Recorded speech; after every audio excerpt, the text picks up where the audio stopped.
What's up, everyone, and welcome back to the channel. Today, we are finally diving deep into the behemoth that is AOT's Season 4, Part 1.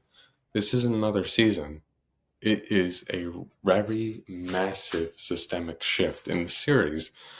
It is a game changer that left all of us questioning what is going on. Who are these people? What's the next step? We don't know.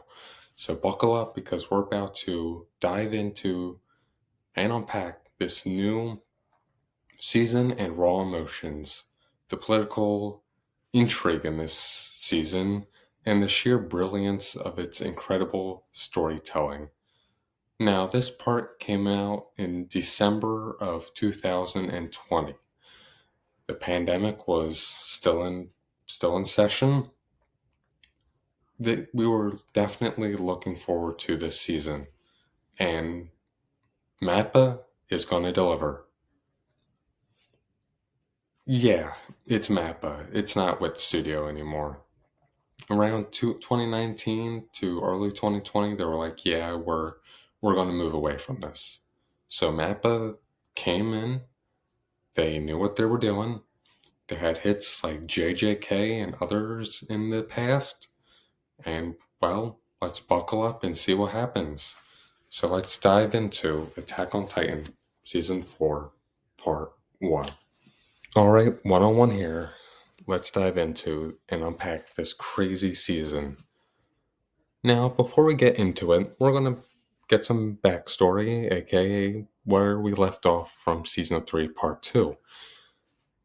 Our lovable cast have just learned about their true identities as Eldians who can transform into Titans and are grappling with their roles in a world where many see them as devils.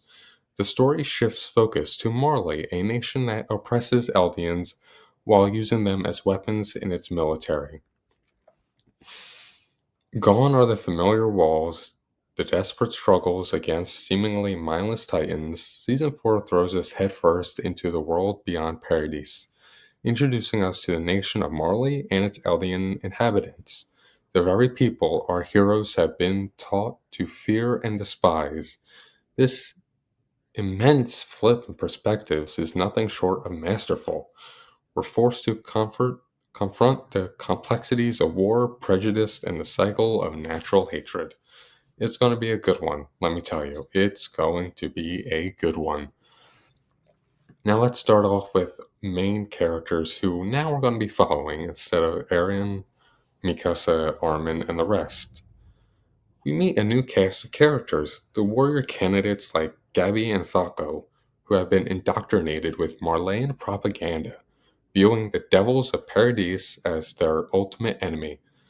Their unwavering belief in their mission, their comrades, and their internal struggles add layers of that the series has always hinted at, but now fully explores.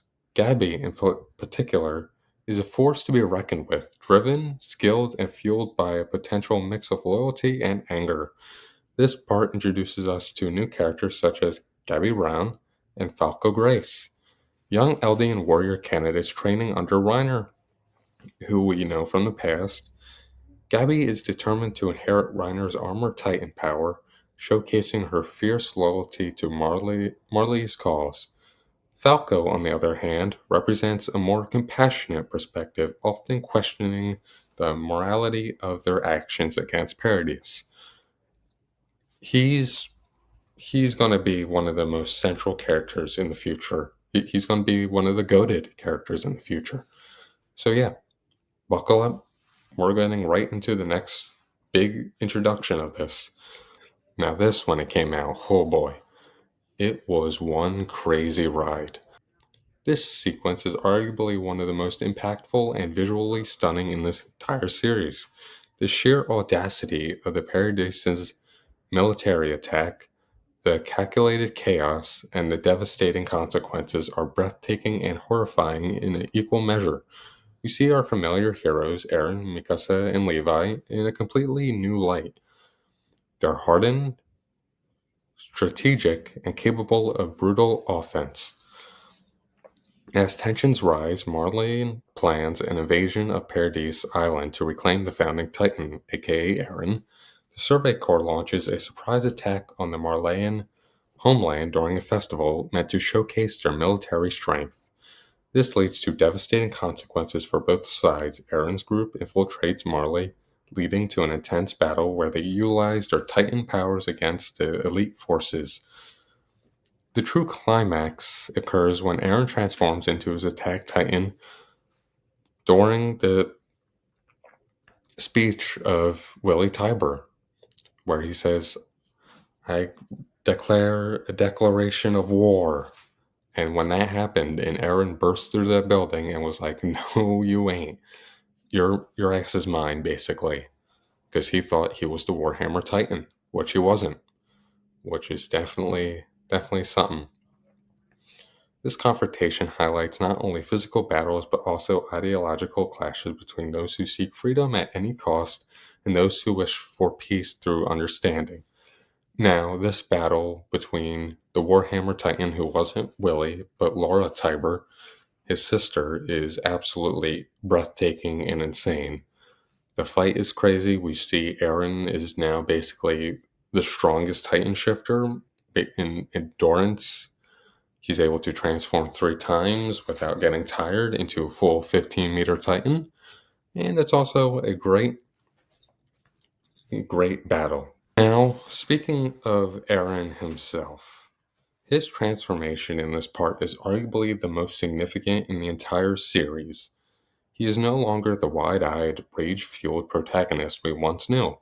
He's become something else, more calculating, more detached, and seemingly willing to go to the extreme to achieve his goals. This shift in his character is unsettling and raises so many questions about his motives and the path he's chosen.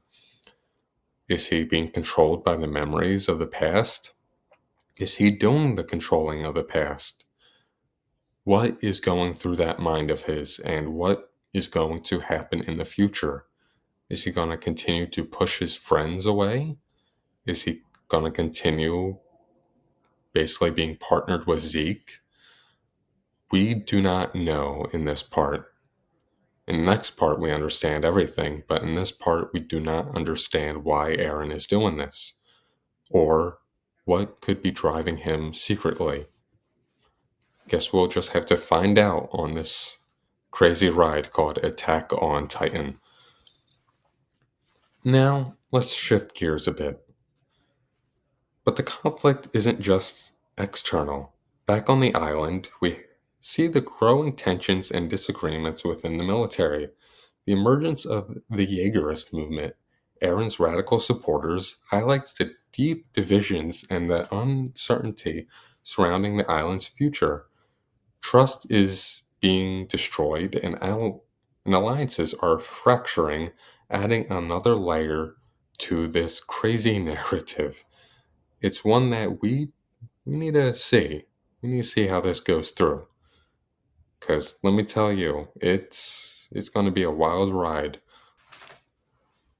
Now we got some themes, but you may be asking 101, is there any more themes that we could see in AOT?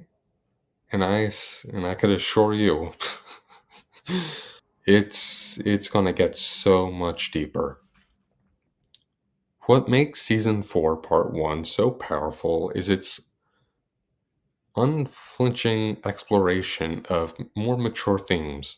It dives into the devastating consequences of war, the insidious nature of propaganda, and the seemingly unbreakable cycle of hatred and revenge that is in the world.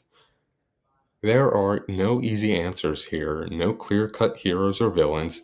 Everyone operates in a shades of gray, driven by their own histories, beliefs, desperation, desires. Like when we see in the beginning where the Marleyans are using the Eldian soldiers as like suicide bombers because, well, they're Eldian. No one cares. You kidding me? Is anyone going to care about these people? No. That's what it's like in for them in this series.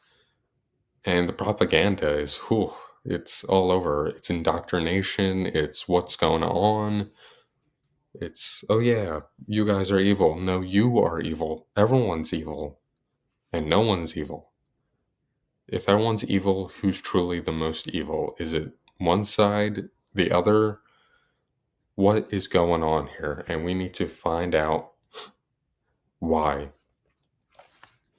But let's shift it up a bit. Of course, we can't talk about AOT without mentioning its incredible production value. The animation by MAPPA is stunning. For a first season done by a different studio, it not only felt like AOT, it felt like we were watching the literal manga panels coming alive. MAPPA captured the scale of the battles and the raw emotions of the characters with breathtaking detail. Both voice acting is incredible in this season too. It's beautiful. It's absolutely incredible. However, it's one of the most discussed aspects of the season. Many viewers noted that the animation quality did not mix with the older season by Wit Studio, which I could understand. Wit had their own style, Mappa had their own style, and if I could pick what style I would like Wits for the more scenic scenes, but Mappa is definitely the people I'll go through for the action scenes when we need Levi zipping all over the place, when we need Aaron transforming. I would choose Mappa for this. Into a little more narrative structure and pacing of the overall season.